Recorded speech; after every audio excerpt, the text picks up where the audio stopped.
Finally working.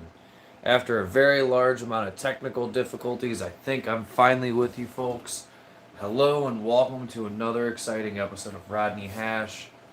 Wow, I apologize about the delays. It's just been nothing but technical difficulties. I don't know how well you guys can hear me. I'm trying to use headphones as a microphone. I obviously had a microphone, but like I said, I cannot find it. Technical difficulties. Um, we just hosted Thanksgiving. Uh, we rearranged, cleaned the whole house twice, and now I don't know where things are. Good news is, for Christmas, I probably am buying myself a new mic. So, this will be the last video. If there's sound issues, that there will be sound issues. Um, what I'm going to be talking about today, for those of you rewatching, is my experience working at Buckeye Relief. I'm wearing this shirt because while I was working at Buckeye Relief, they gave it to me because they couldn't give merch to, as far as advertisement, because at that point in time we were under the Board of Pharmacy. So this, even though I worked in cultivation and only ever wore scrubs inside the building, they considered work attire. That's how they got around it. They know the loopholes. They're very much aware of loopholes and how to get through them, and we'll get into that later. Because this will all tie into something in the future. Um, there's a lot of information about Buckeye Relief that I do have that I would like to share with you all. A lot of very dirty business. Um, they don't play nice, we'll just say that. There's a lot of really good people there, which is in large part why I haven't said anything to this point. I love everyone there. All of you workers are awesome. You're the thing that keeps that place afloat. And if you were there when I worked there, you know that I truly mean that from the bottom of my heart, because you know that I love you all, and I told you often. With that being said, give me a second here because we are live, and I did have a whole bunch of technical difficulties. I did plan on starting this all the way back at like 20-30 minutes ago. So I gotta resend out those invites to people, just kind of get a couple of people rolling. Okay, reconnected back in. I sent that invite out to a couple of people. Shout out to you, number one, number two people that have jumped into this.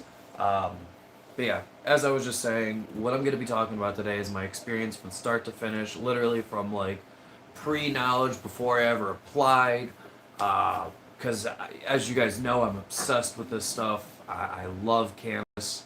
I have a passion for it, the knowledge both of the plant, what it can do, but multifaceted. The history of it, the way that it can be used for tools, the way that, as I described in my testimony to the state, the potential that it can be used to clean up East Palestine, the dirt and the river and everything else over there, and all the contaminants that, you know, big corporations screwed up, and now here we are. Well, we could be using hemp to solve that. So I have a passion for it. So before I ever started working at Buckeye, I knew a good bit about them. When we first, we didn't, when medical passed here in Ohio, it didn't pass at the ballot. Recreational had actually failed because a company had placed tons of money into propaganda campaigns saying that it was a monopoly, even though it was legally technically not a monopoly. You could say it was an oligarchy, but you could say that about the current one. Very limited operations. There was only so many limited licensing state. That's what the terminology would have been the correct terminology, even when we would have voted it in. But the people of Ohio fell for the propaganda, and it is what it is. Fentanyl company does really good at that. You can look into that. They dumped a decent bit of money into it. So when it did pass, we had a lottery, and you had to have an application. Yeah, Mama Mia, thanks for giving me my paperwork back. So there was a lottery. There was a rating system. No, the lottery was the second round. The first round was a merit-based system. They took their time with it. They slow rolled all those licenses out. However, at the very top of that chain, out of all the people, was Buckeye Relief, Andy Rayburn. That guy was at the top of everything. So that's all I ever seen. Was that guy seems to be more in tune with things and understands the game better than everyone else, and he's from Ohio, right? Boy, was I off. We'll get into that one because I'm not gonna touch too much on my experience with Andy, but all I'm gonna say is he's not an experienced cannabis user at all.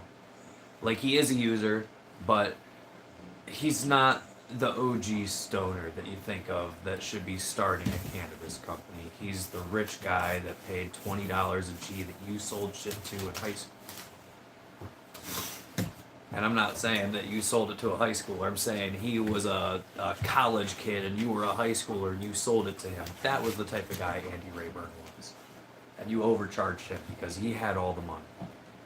In his article, he says something like there's an article, if you look it up, you'll see him saying that he's just an average Joe and he started off in California and he just had this little studio apartment that he paid X amount of dollars, and it doesn't sound like that much, but when you look at the time and you do the cost of inflation and you realize that dude was paying a large amount of money for a studio apartment, and it was probably a pretty nice pad. So he claims to be some startup poor guy. He's not. He's definitely not. But before I ever started there, that was my perception of Buckeye Relief. That was my perception of Andy Rayburn. And I tried. I was looking every which way to be able to get into the industry. I have dogs that are playing and they just knocked my camera over. I apologize. Gotta love them. Are you guys done now? Anyway, so since I was like 16, I've been into this stuff, and I've been trying to figure out how to get into the game legally. I mean, 16. I mean, let's be honest. I paid my way with being able to pay for my stuff through cannabis stuff. I'm not going to elaborate on that. I do have a record. I will say, before I found cannabis, it was not a drug charge record. It was I was a very violent child. I had a lot of issues, is what it is. The thing that helped me was cannabis, wrestling, meditation, honestly, God. But I found all that through cannabis. That really helped me to really understand, look inward.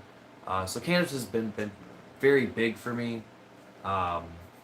Everyone around me has known that since I was 16. Ironically enough, my mom knew someone that knew Andy Rayburn, and I have the email here. I'm not going to fully read it to you. Hey, I got his email. Someone that knew my mom knew Andy was hiring a whole bunch of people and was looking to get really good talent in. And my mom knew that I was obsessed with cannabis knowledge and the endocannabinoid system and how it functioned and be ahead of the game. But I'm not even going to read all this to you because I literally just kind of went nerd splasm, and I don't even know if he even really read it, but he ended up forwarding that over to Maggie from HR, and there was this opportunity for a job. So what was this job? It was this internship program. So we were getting paid, but we were only getting paid $10 an hour. Didn't know that from the get-go, but once I did get in, whatever. Keep in mind, I did leave a CNC job to go do this, to chase this dream. I was getting paid $18, $19 an hour. At that point in time, it was pretty good money. I was in a union. I was getting raises every freaking 3 or 6 months. I was getting 55-cent raises, if not more. This is years ago. This is before 2019. So I was in a really good industry. I was positioned pretty well. But chasing my dream, I wanted into this. And they knew it. And I wasn't the only one doing that either. There was a lot of interns there. So here we are, like April.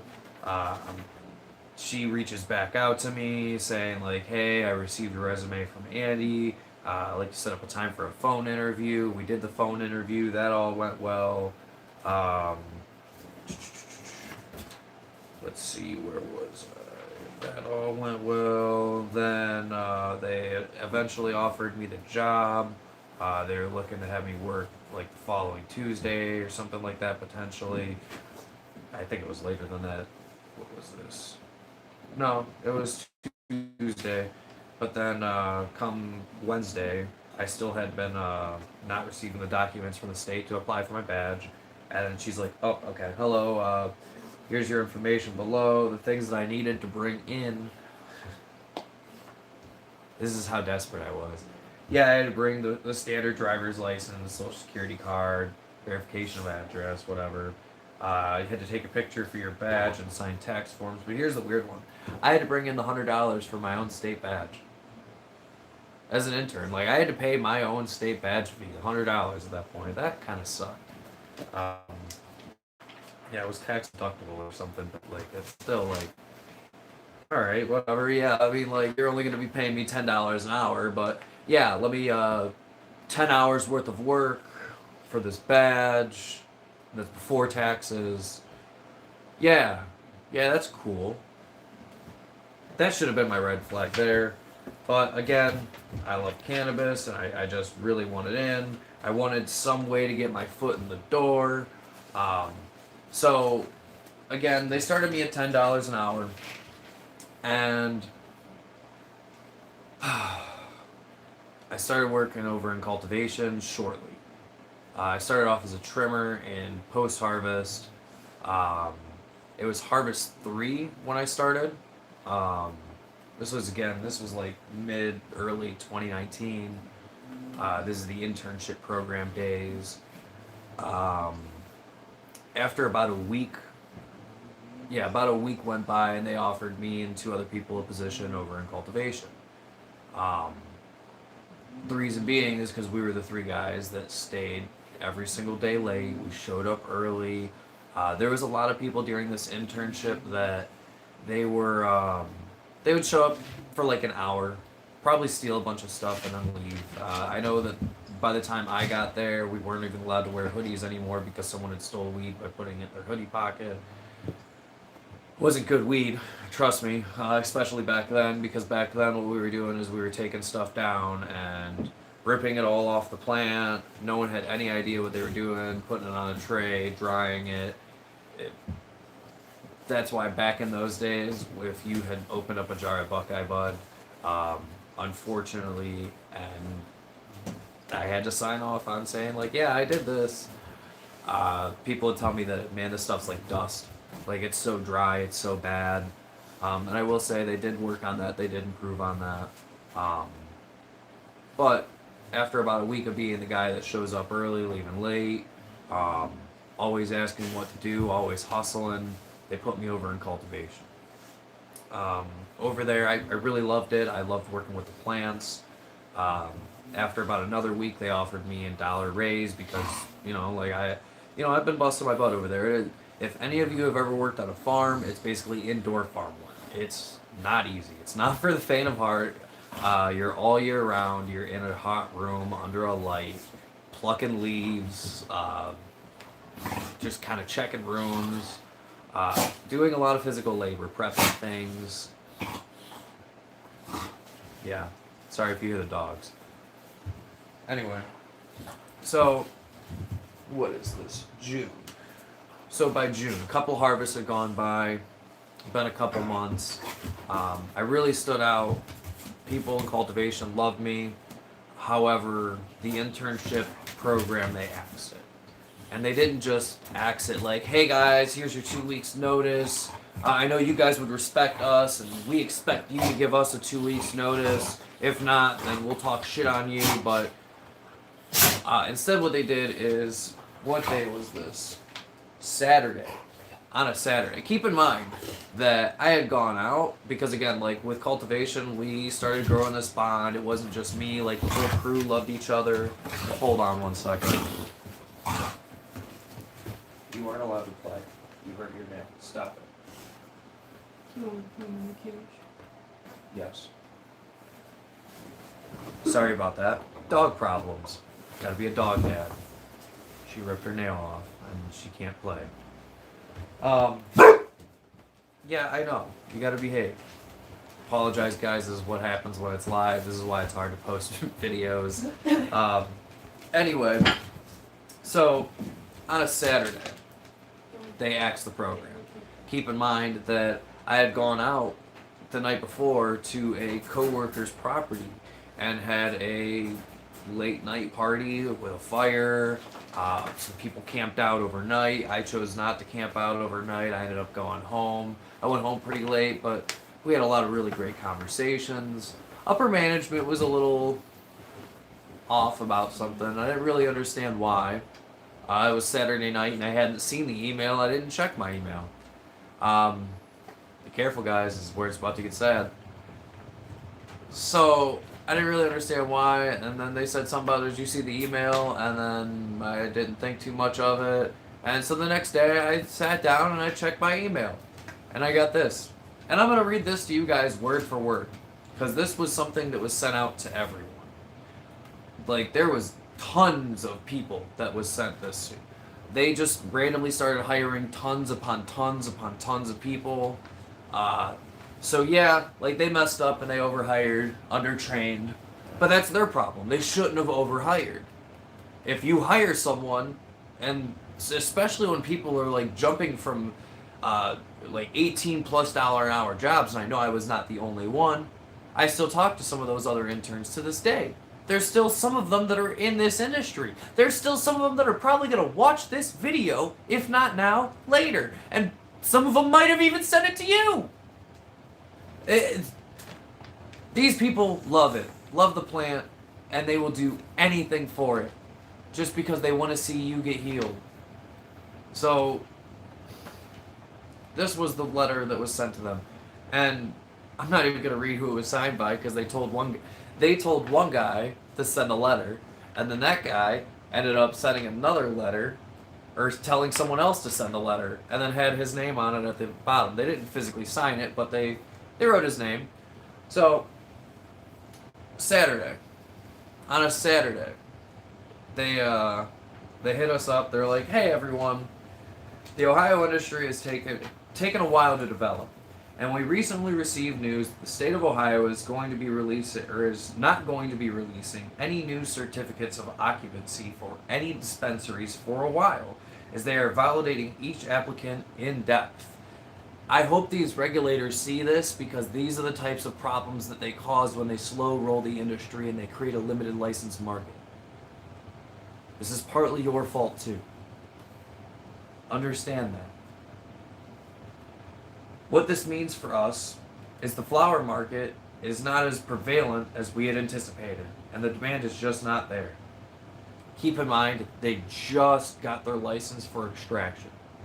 It took a while, and I think that may have been partly why they kept as many of us as they did for as long as they did.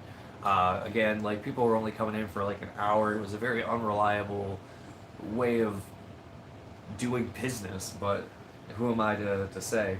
So they hit us with this. This is the great way to say you're fired. Here at Buckeye Relief, we're going to focus more on our extraction and much less on flower. In doing so, the need for the crew has gone down dramatically. Starting Wednesday, July 3rd, this was sent Saturday, June 9th. 29th, sorry. We are going to have a minimal crew with only employees who are already employed as W-2 workers.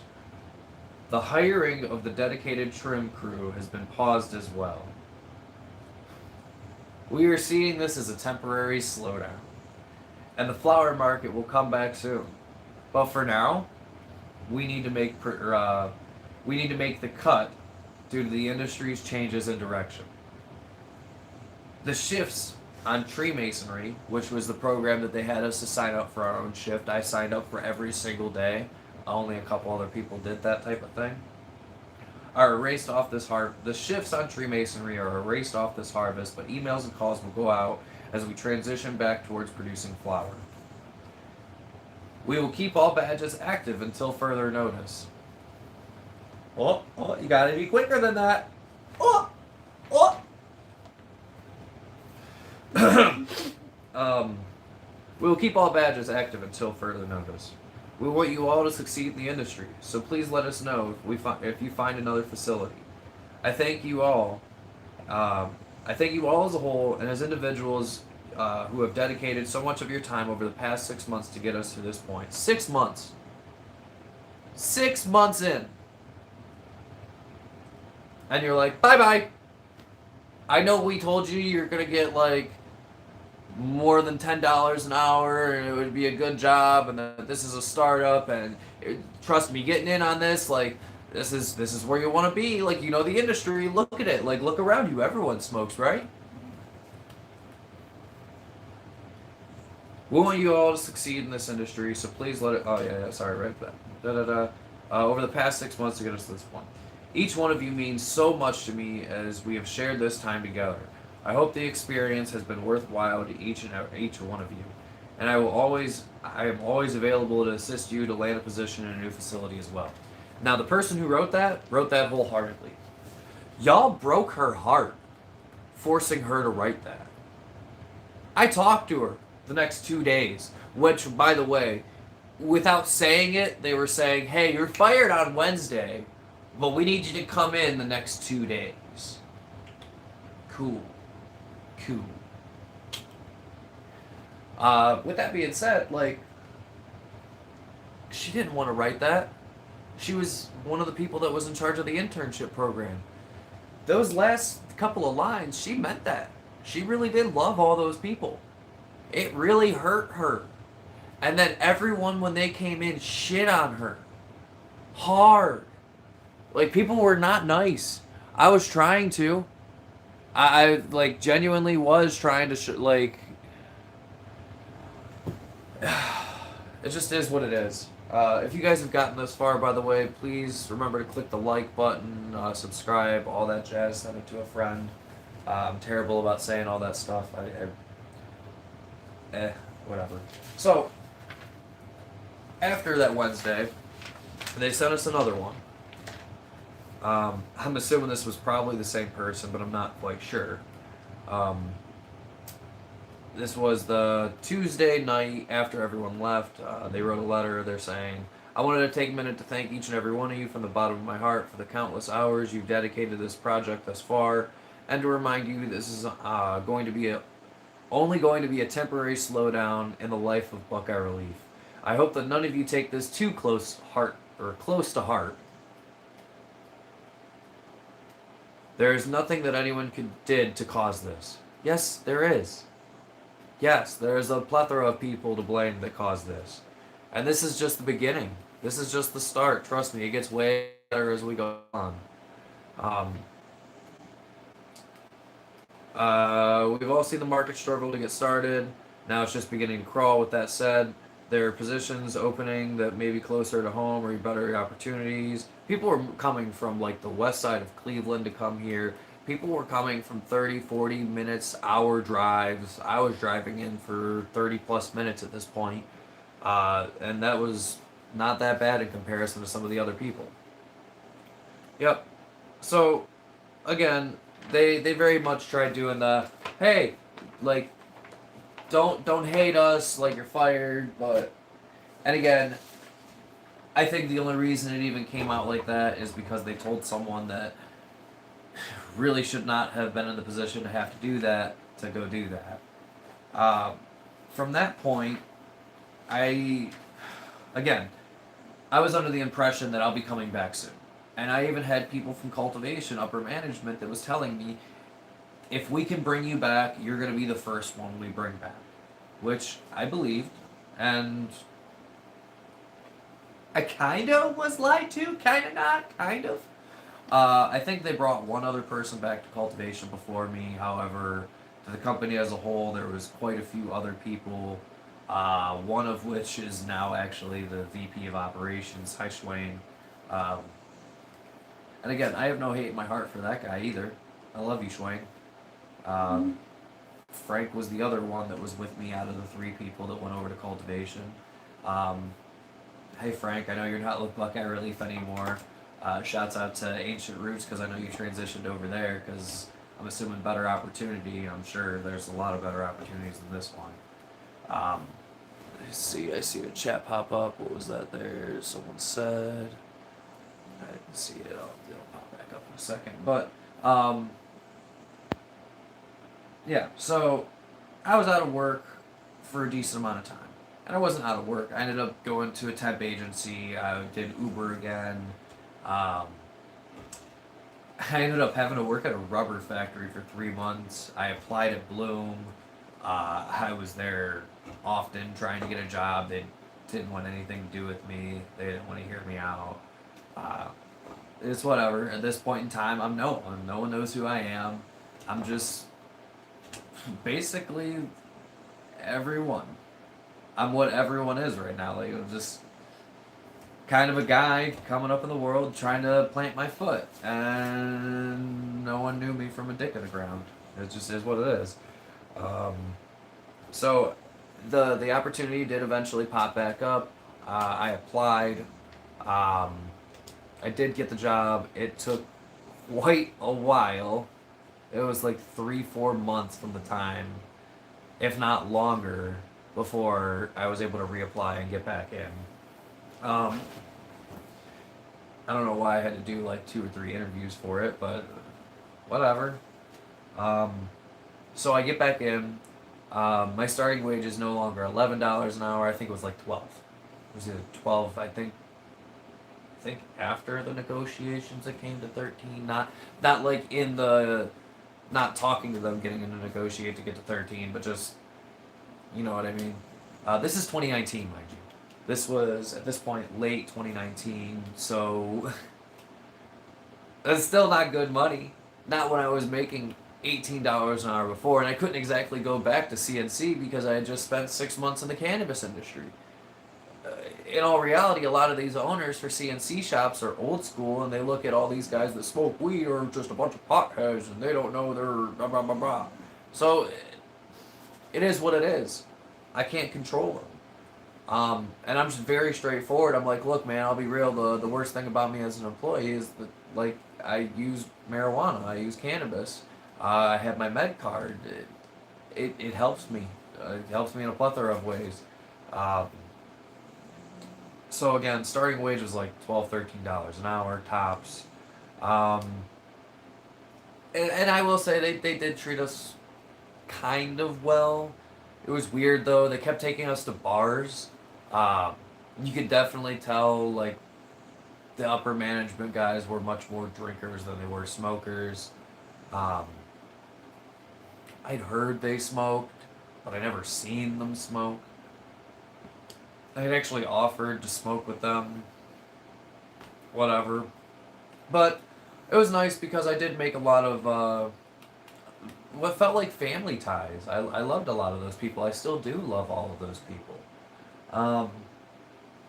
Quite a few. I still talk to a lot of those guys, even though I know that they've been told not to talk to me, which is kind of fucked up, dude. So I'm working there. I'm in cultivation. I have this team lead. His name's Naish. Great guy, former military guy, stand-up leader. I should have followed his leadership and left when he did, man. We should have all just walked out. Because I'll be real, he left. They worked us all the time, constantly. It didn't matter if it was his kid's birthday, and as he had a little kid, you couldn't get off. It didn't matter if it was Christmas Day, Christmas Eve, New Year's Day, New Year's Eve. If they could get us in there, they were getting us in there. The plants don't stop, you know.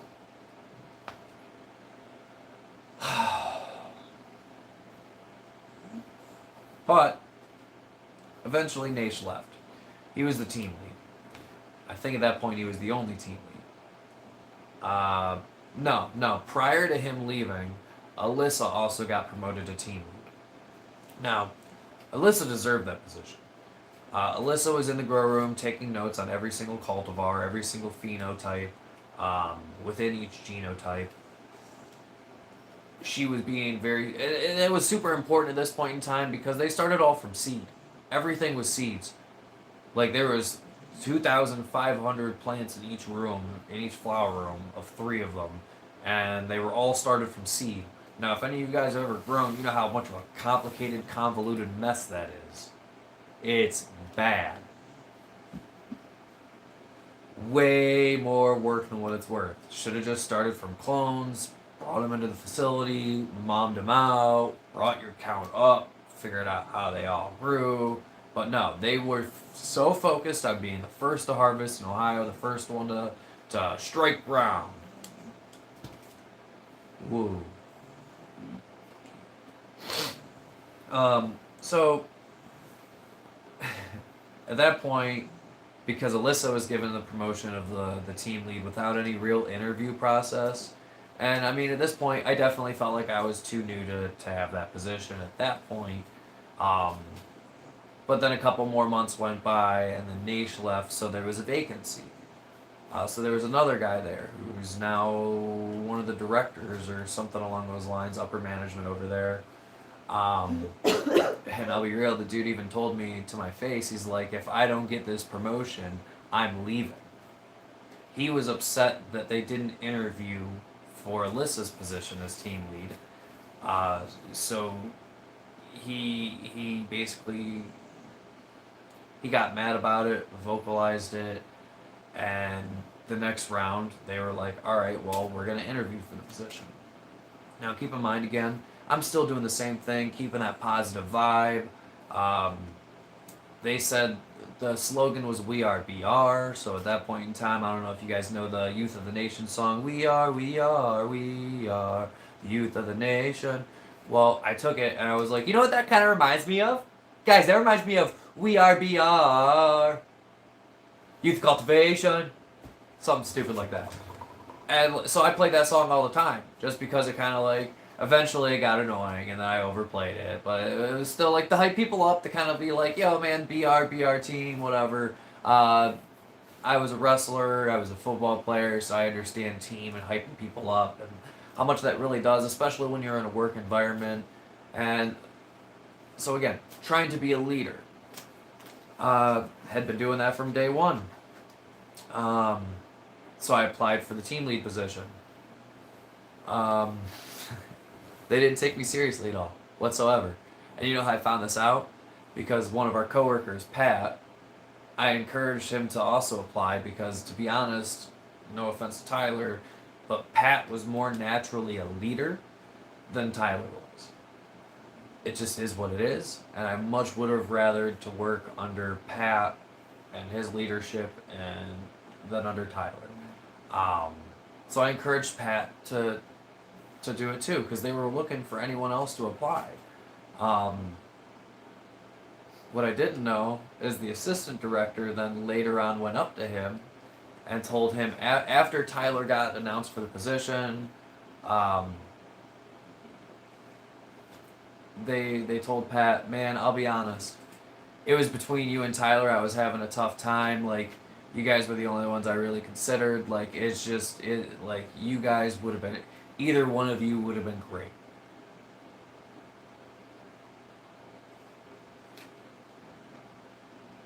They weren't even looking at me. It didn't matter.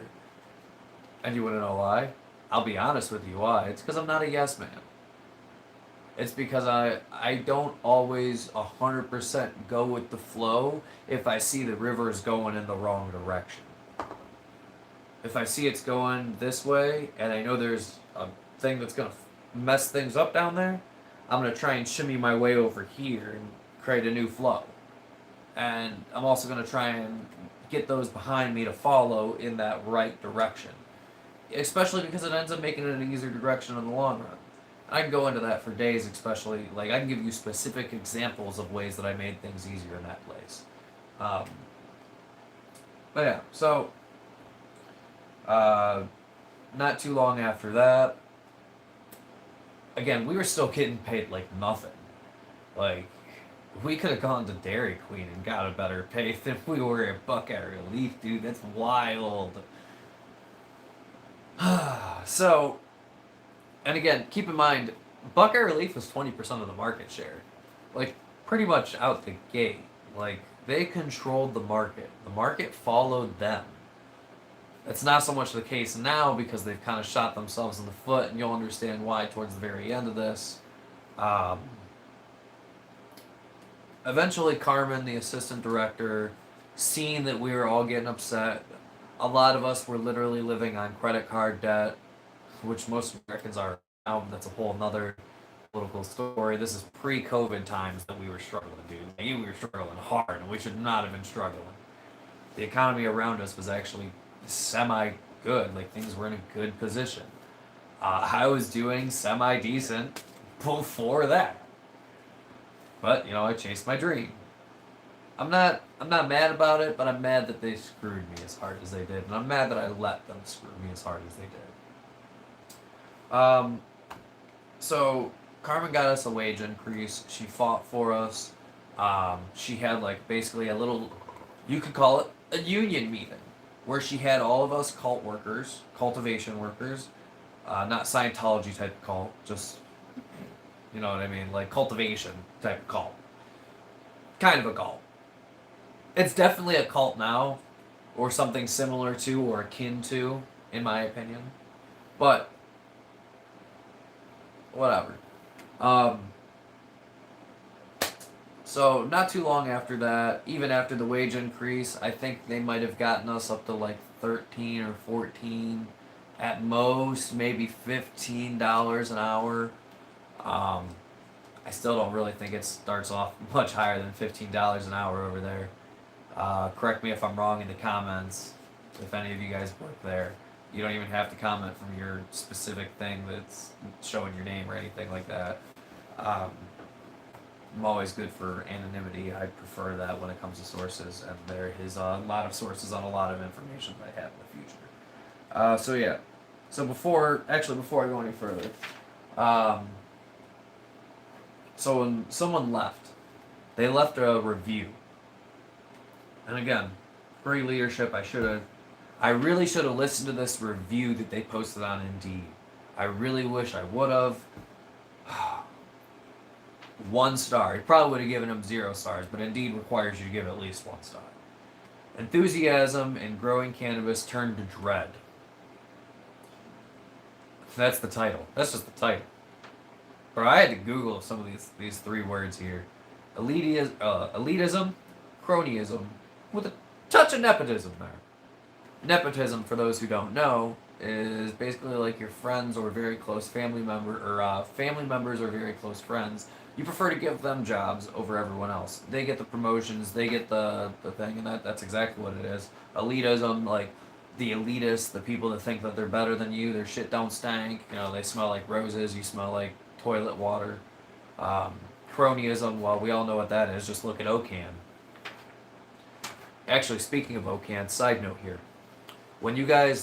If you guys notice, the Senate voted down SB 56. Not this last go. They're probably going to vote it in.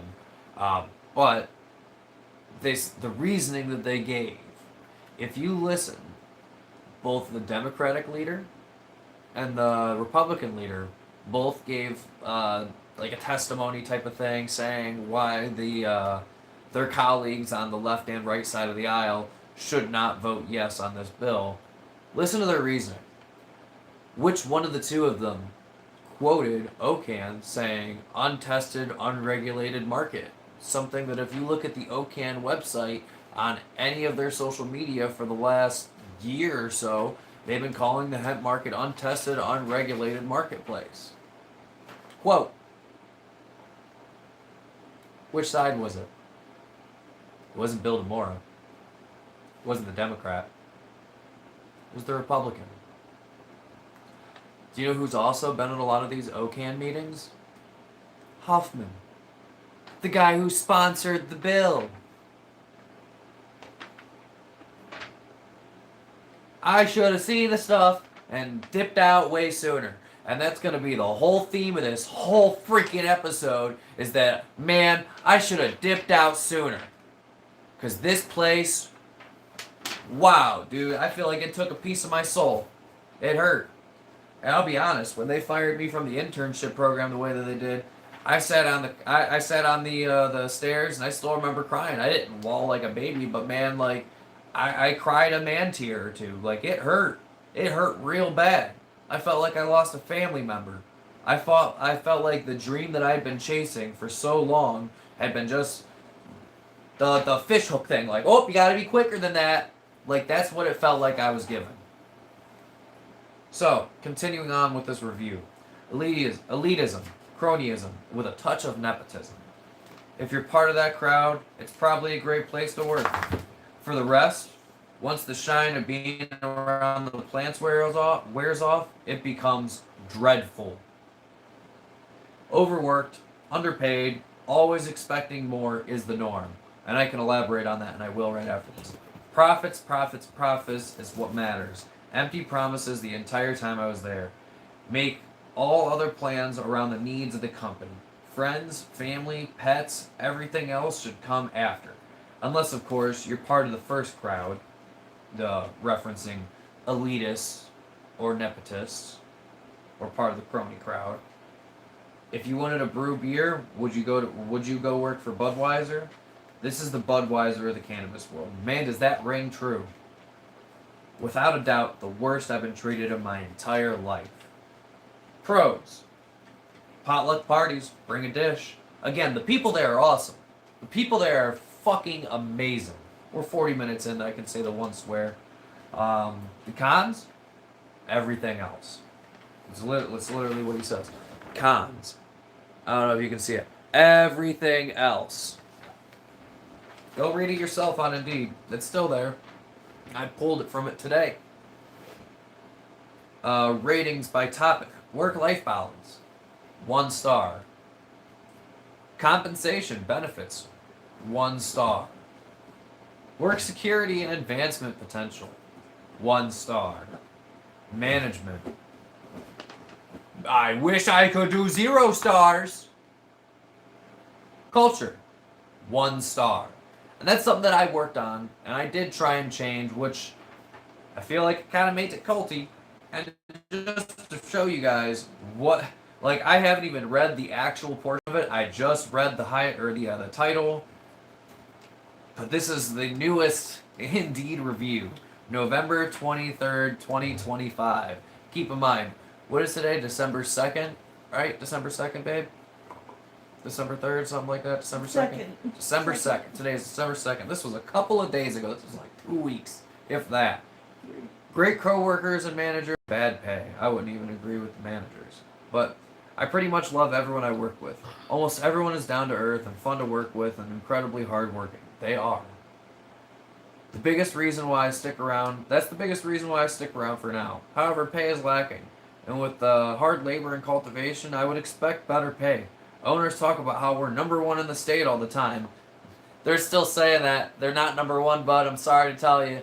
They've fallen off. Clutch is probably taking #1 now.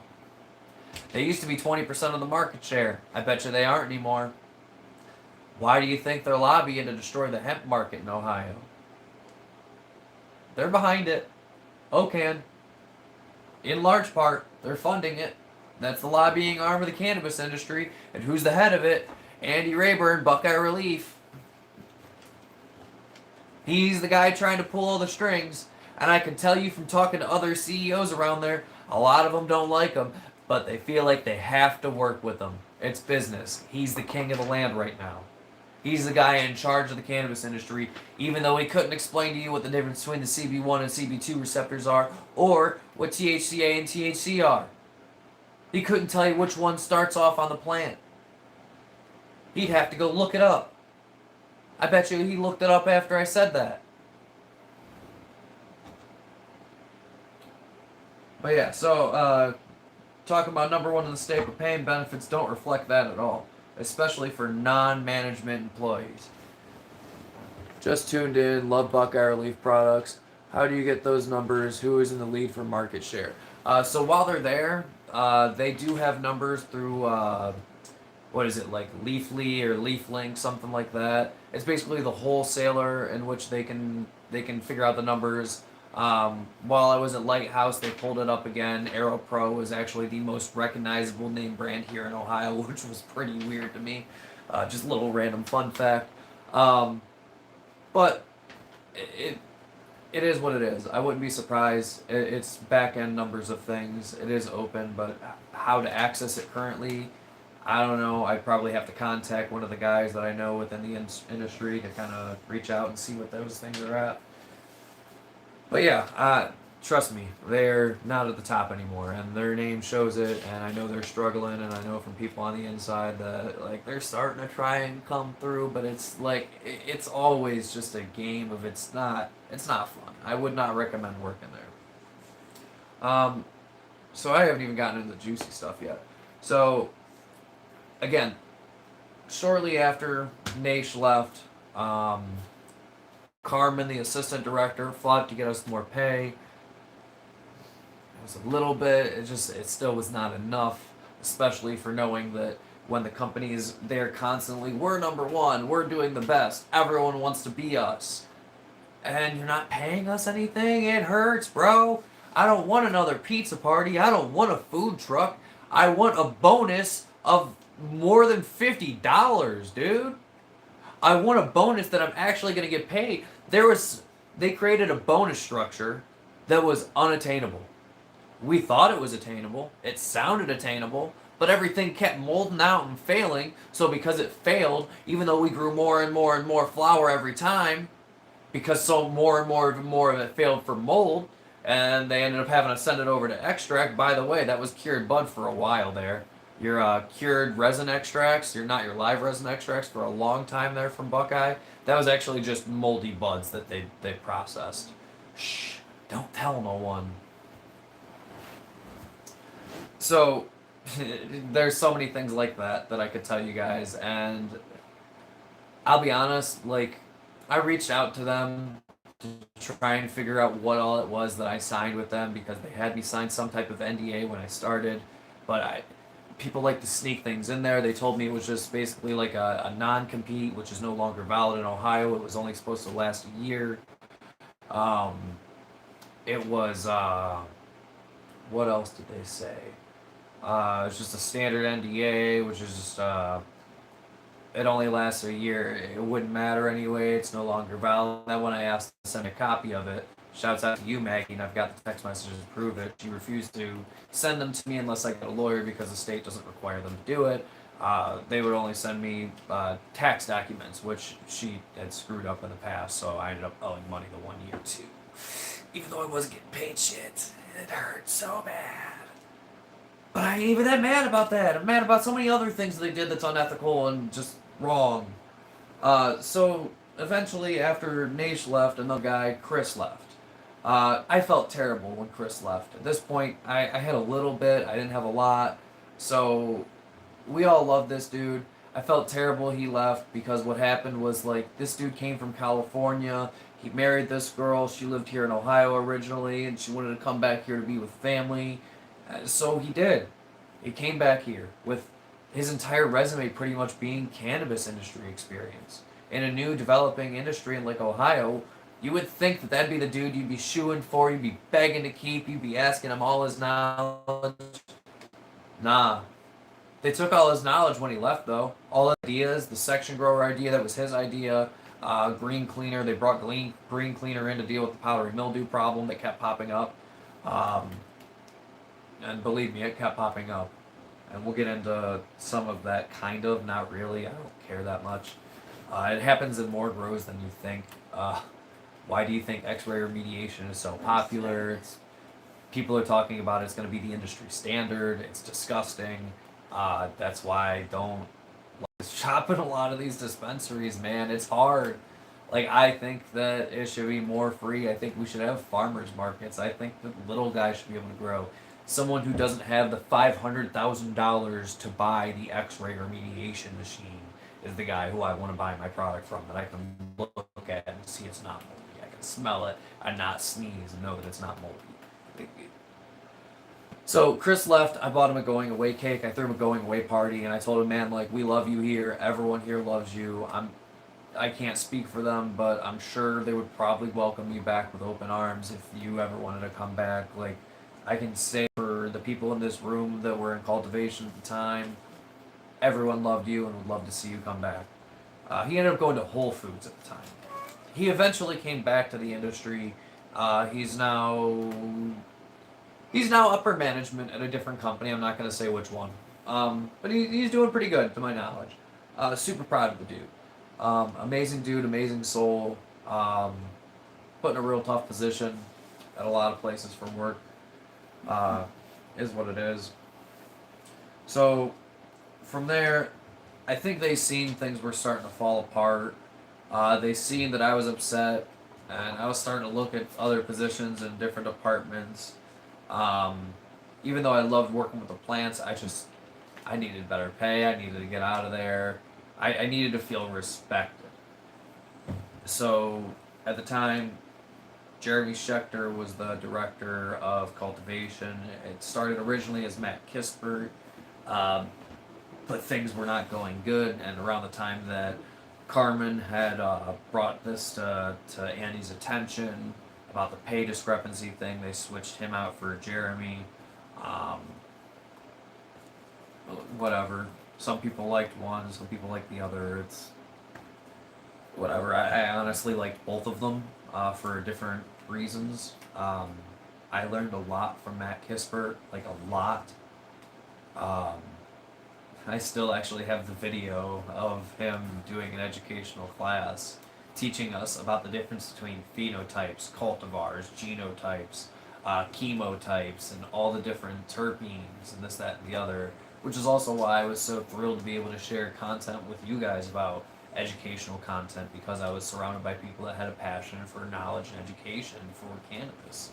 Um, so Jeremy pulled me aside and he's basically like, what can we do to make you happy? How can we keep you? And I respected it, and I told him, like, dude, I want to be a manager. I want to be able to go into these meetings with Andy and Scott and all these other guys and be able to basically say what's going on over in cultivation. Like, these guys have no representation. No one's speaking for them. I want to be able to go in and speak for them. And to be honest, I want to get paid a little bit more money. I want to be able to have a livable wage. Like, I don't want to thrive, but I want to, like, be living. I want to be sustainable. So they gave me what's called a facility specialist position. Lightweight, glorified janitor, kind of. So yes, I did janitorial duties. I mopped the floors. I made sure everything stayed clean. I did all the dishes, and when I say dishes, I mean like when we would have clone rounds and we had hundreds upon hundreds upon hundreds of trays, I cleaned all of them. Yeah, I did the bathroom.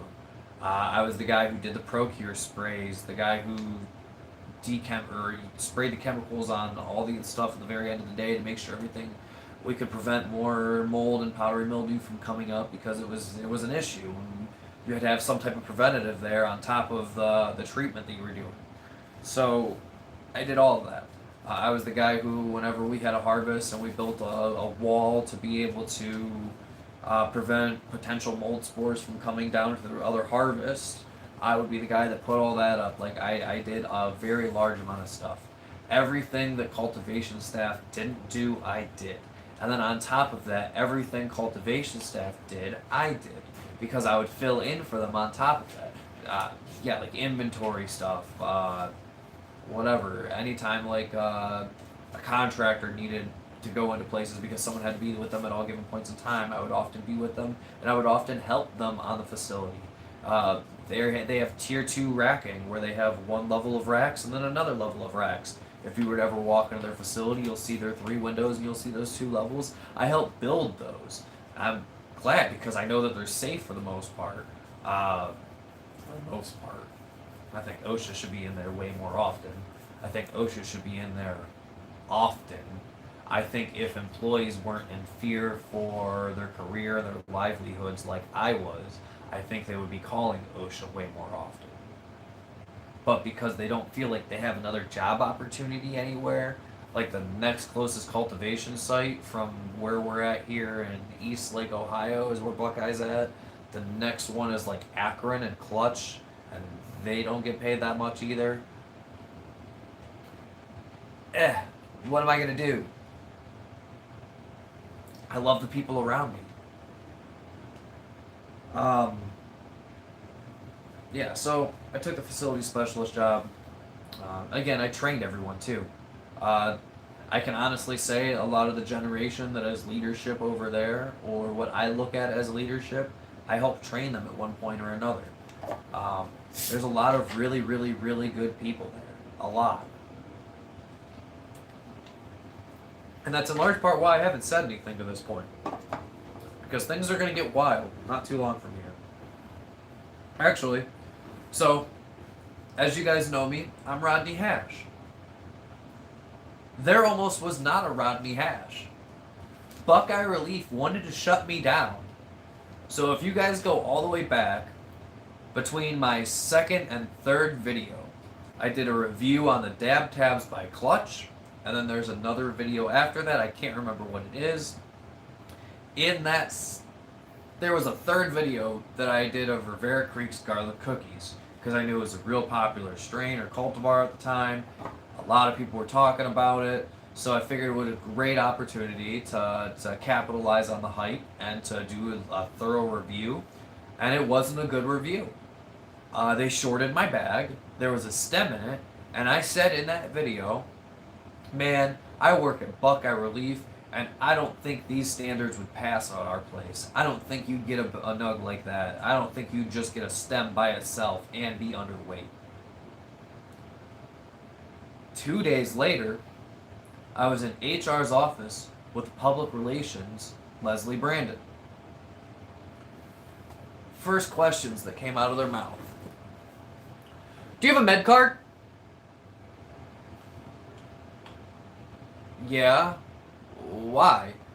Well, we noticed that you started posting these YouTube videos, and we'll be honest with you, if you didn't have your med card, we'd shut you down right now. Immediately. You would be done. And I'm like, what do you mean? And they're like, well, because you have your med card, we can't tell you to do that. But we want you to be very, very, very aware. You cannot say anything bad about Buckeye. You cannot say anything about Buckeye in a negative view in any way, shape, and or form. I'm like, okay. I mean, at this point in time, like, I worked there. I did not plan on saying anything bad. I planned on hyping us. Like, it was my team, man. Like that. To be honest, I didn't really want to do a review. I kind of felt a little weird after I posted the Rivera Creek video where I had said something along those lines. But what was I going to do? So I deleted the video.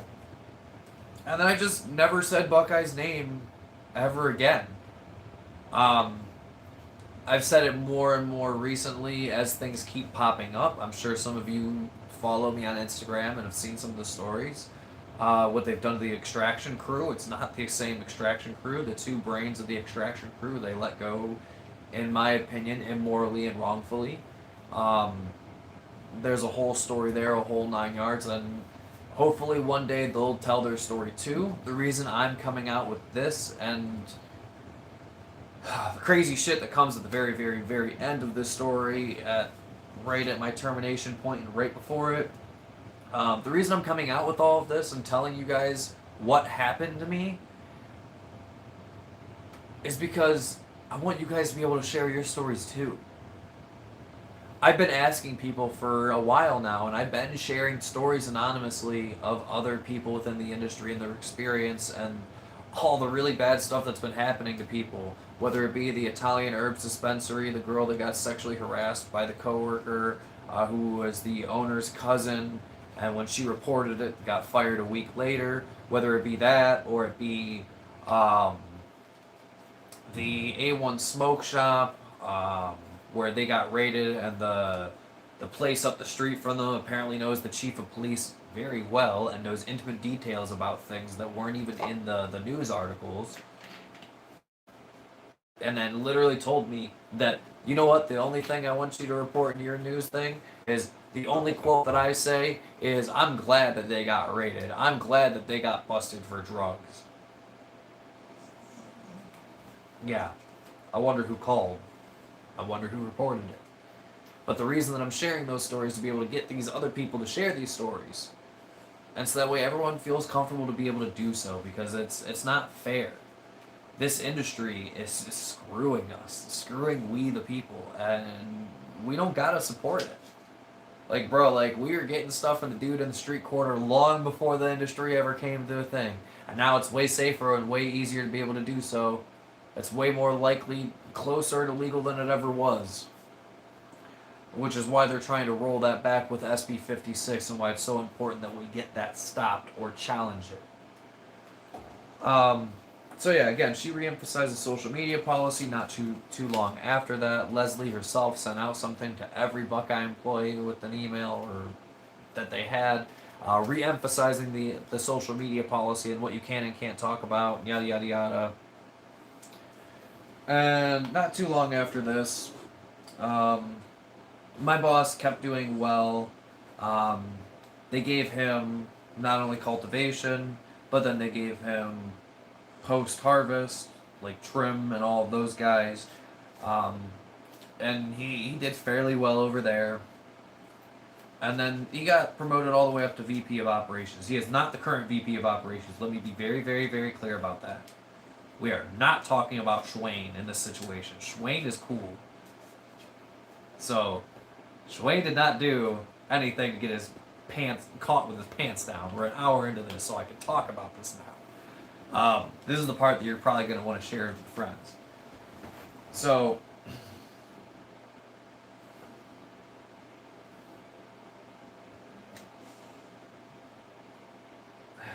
Jeremy got promoted to the VP of Operations.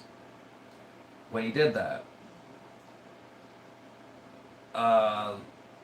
it was kind of like an open, like he was still kind of doing his thing. Lisa was kind of doing her thing, kind of not really being director, or Kispert was kind of doing it. It was kind of like a weird handoff thing. Tyler was kind of doing a lot of stuff, but it was kind of a gray area because he was still kind of the director of operations, or VP of operations, but also kind of cultivation lead, whatever, or director.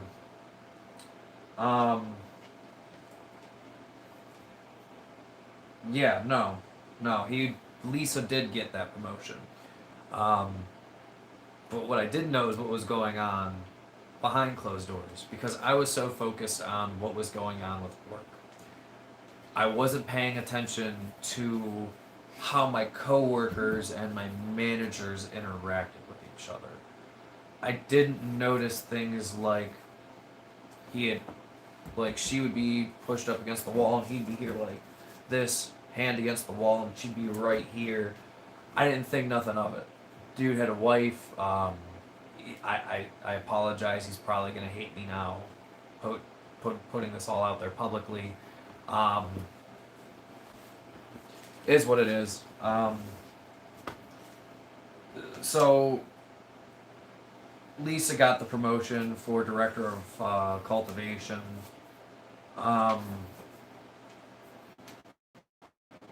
There was another opportunity because Alyssa had moved over to safety in that role, because we had set up a safety committee and the whole 9 yards, and she went over there. So with Alyssa going over there for a plethora of reasons, that left a lead position open again. So I had my second opportunity at a lead position. So there was this other guy, Cody, who started less than 90 days in, and he also applied for the position. What I didn't know is there was some type of oh shit issue that he could have reported, and he was talking to Ed Niemeyer allegedly, and it came up, and from everything that I gathered, it was kind of like, hey, like, I could kind of screw you guys over really hard, but I'm not going to.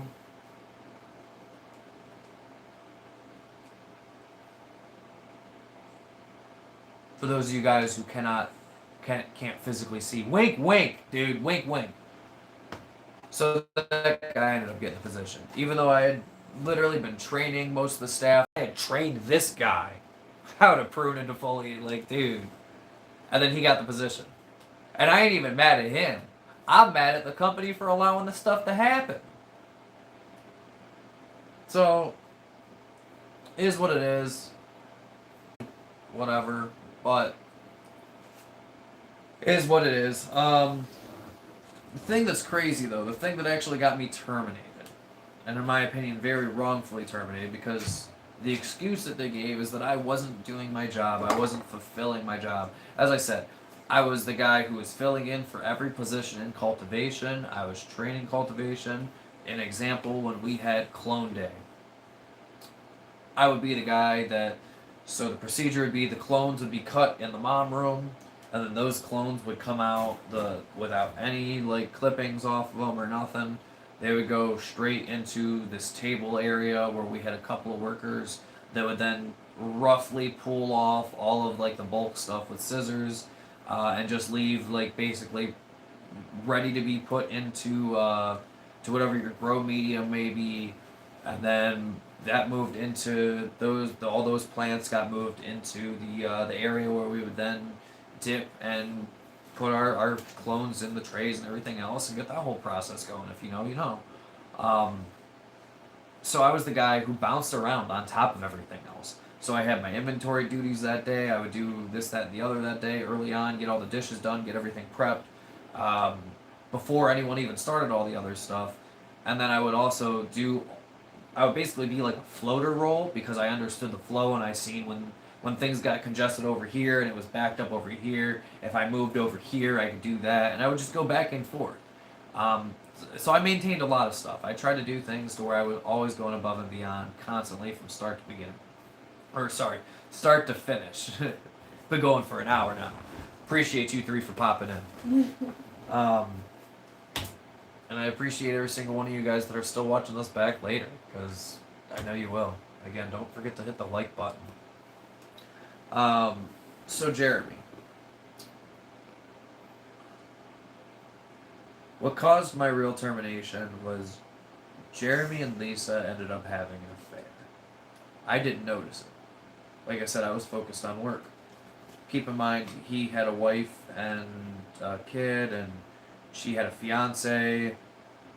It was a whole thing. I don't know when it started. I have a source that way after the fact, I'm talking like 2-3 years after the fact, the guy who was in charge of the internship program that knew them all very, very personally told me that it started from the day that Lisa like applied to work there and interviewed with them, and there was stuff going, not an affair per se, but like an attraction that started, and then it just, I don't know when it did, but it did. So from there, they were, when they actually apparently ended up doing their thing, allegedly, from what they had told me, they went straight to Scott, whatever Scott's last name is, the COO of the company, and chief operations officer of the company, and they told him like, hey, like this happened, I know I'm her boss, this should have never happened, I don't know what to do. I think they ended up giving Lisa his job at one point.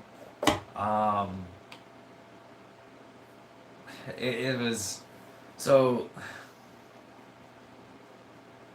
yeah. I'm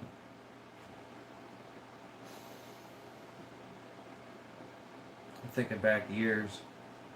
They started doing all kinds of stupid stuff. Lisa was blaming him for everything left and right. Lisa ended up venting to me. She basically kind of started using me as like a therapist, counselor type of person. She was telling me a lot of stuff. She was telling me about drug usage that was not weed, things she was doing at work. She was telling me she was doing shrooms at work because Jeremy made her do it. She's the director, like either director of operations or fucking director of cultivation, something along those lines. Um, Not appropriate talk in work, especially to new coworkers, because the same week she fired me is the same week she went up to a new coworker and asked if she can buy shrooms off of her. I'm like, bro. So she was very strung out on drugs. Um, she was stressed out to the maximum degree. She was in a position of work that was very, very stressful. She was in a relationship that was very, very stressful. And she was up there. I did make a mistake. End of year inventory. She asked me to do my physical inventory to count every single item in the building on a Monday. Keep in mind, the 31st was on a Friday.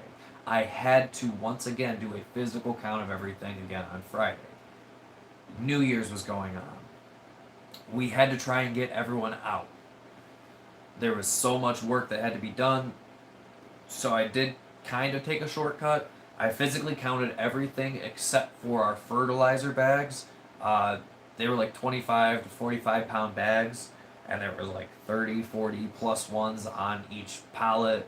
To physically count them, I would have to physically pull them off each one by one, and then count them and then put them back.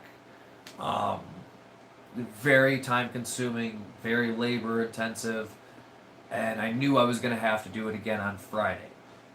So I trusted the paper sheet that I had for people to fill out saying that they took X amount in and out. I adjusted inventory based on that. Knowing that I was going to then, for the rest of that day, transition off to help do cultivation stuff. Because cultivation was behind and I didn't want people to have to work through New Year's Eve and New Year's Day. They would like them to, but I didn't want my coworkers to have to do that. So if I could somehow manage to figure things out into a way to where I could make their lives easier, make the job more streamlined, I was gonna do that, and I did all the time. Um, then, the end of the week, I ended up having to do it again. I don't even think it made it that long. The next day, after I adjusted the inventory, someone brought it to Lisa's attention and said, "Hey, do you know Rodney's got inventory off? It's only off by like 2, so like all we got to do is go in there and fix it. I just noticed it because I'm a little low on this one bag, and not by much." And I'm like, "Oh, that shouldn't be that big a deal because end of your inventory's coming up." But so he brings it to Lisa's attention. Lisa calls me in the office with him sitting right there, and she proceeds to literally scream and yell at me. And I'm not even getting that loud because she literally, to the top of her lungs, you could hear it like in the flower room bedroom next to us. She screamed in front of him to the point, like, to where he apologized to me after the fact. He's like, "Dude, Rodney, I'm so sorry. I was not trying to get you in trouble. I did not expect her to freak out like that. If I would have known she was gonna yell at you like that, I would have not said anything and I would have just fixed it. Like, dude, I did not know that was gonna happen. I am so sorry." You know what my response to this kid was? Don't apologize. You didn't do anything wrong. You pointed out a mistake that someone made. You were trying to remedy the situation. You were trying to fix things. If I ever do something wrong, let me know. That way I can fix it. That's the only way I'll ever be able to fix it is if I know. So if I don't know, then we just have a problem. We don't have anything to be worked on. We have a problem and nothing's being done about it. Don't ever apologize for saying that I did something wrong. Okay? You did nothing wrong, dude. That's where I left it. The next day, I was being walked out. I was prepping some stuff. I was getting slabs ready, putting inventory stuff away again because there was still more shipments coming in a year. Like every day I was doing stuff. There's never a reason to scream at someone on a job. Cookie, I 100% agree to you, man. There's, especially if you're good leadership. But that's also why I point out, like, dude, she was strung out on drugs. She was telling me all this stuff. She was stressed out. Sure, I get it. But it's still not appropriate. Which is why and keep in mind, this was during COVID.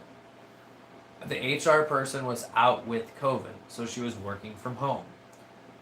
Of course, at this point in time, I had sat with the screaming thing for long enough to where I was just like, all right, if they can't move me out of cultivation, if they can't, like, I had already asked the person who was in charge of post-harvest if I could move over there, because if I could just leave the department, I don't want to work for her anymore.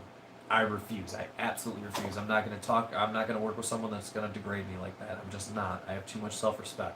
Apparently I should have left a long time ago, but eventually you get some balls and you get some self-respect and you realize your worth and you're like, I am worth way more than this. I am providing this company way too much value to be so underpaid, overworked, underappreciated, and just screwed over in every which way. So, my appointment with HR is at 1 o'clock, 1 p.m. I'm supposed to call her. Noon, I am doing the slabs, I'm putting them up, and Tyler comes around the corner. Hey, I gotta talk to you. Can you come here? And I'm like, I mean, I guess I really don't want to talk right now. I'm still a little upset about everything that's going on with Lisa, and and he's like, yeah, just come on. So I go into the office with him. He sits me down, and Lisa walks in, and she fires me. She says, "You're not doing your job. We're done here. You are terminated. You are no longer employed with Buckeye Relief. Here you go."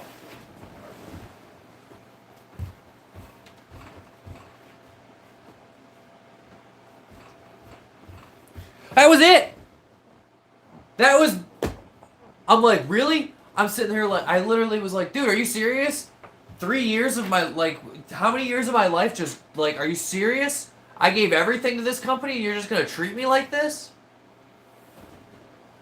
Man.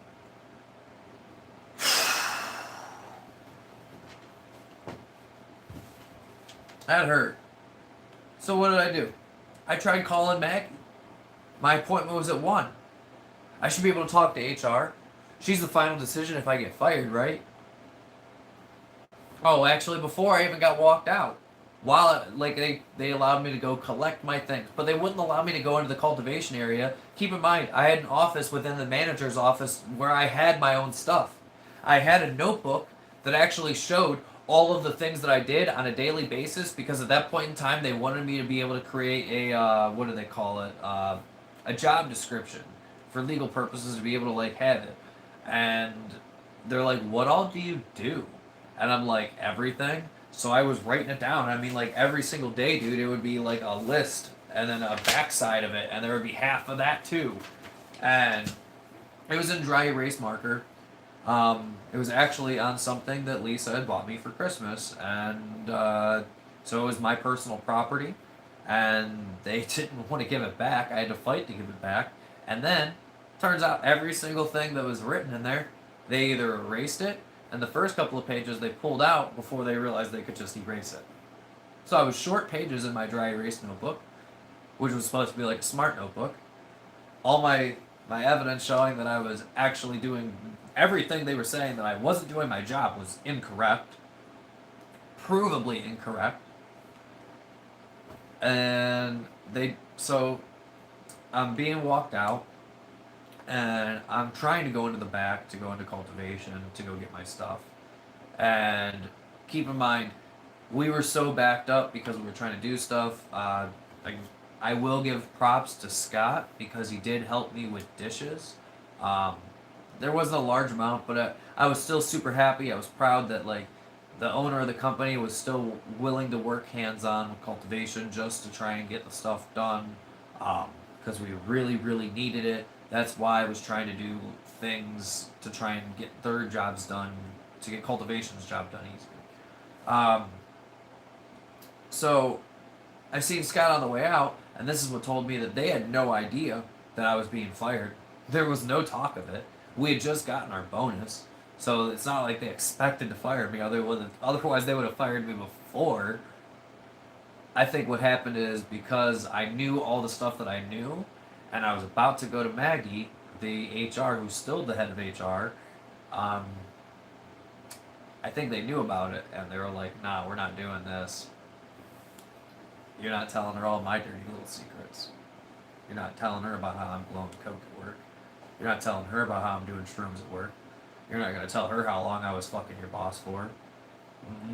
No, no, no." So, Scott, his response when I seen him, he said, "Hey boss, I got those dishes done for you." Bro, I was about to cry, and I'm like, "Scott, they're about to fire me, bro. They're trying to walk me out." And you know his response was,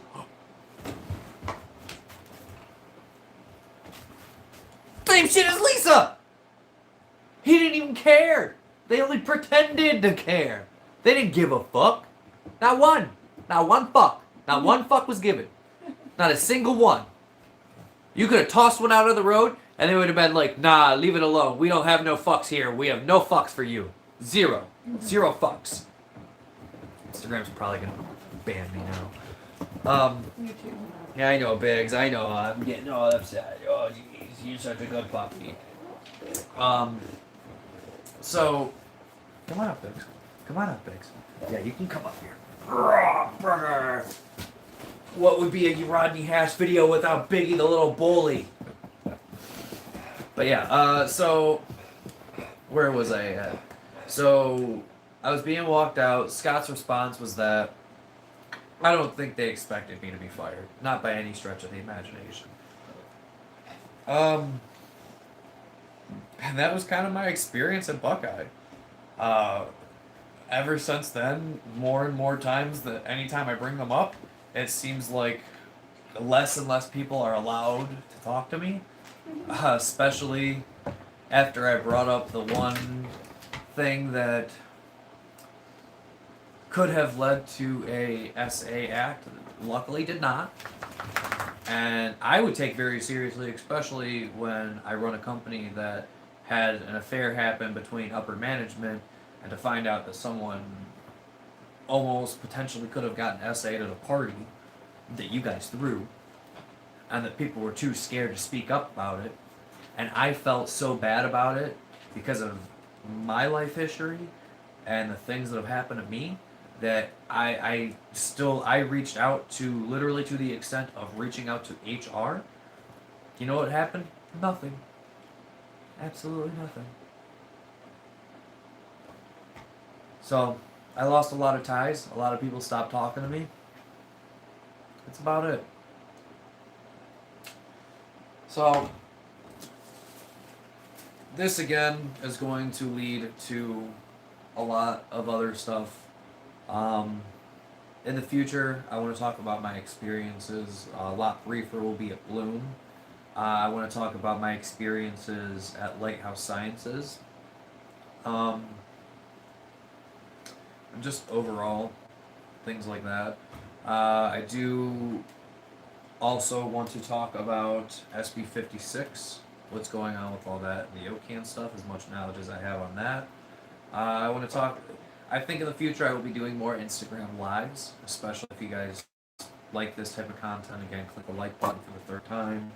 I appreciate you. One guy in the live chat, it's probably you, Cookie, that click the like button. Appreciate you, dog. What is the other thing I wanted to talk about eventually? Oh, these recalls. All of these recalls, dude? Do you want to know whose fault it is? I'll give you guys the hint right now. This is going to be the end of the show. Whose fault is the edible recall in Ohio?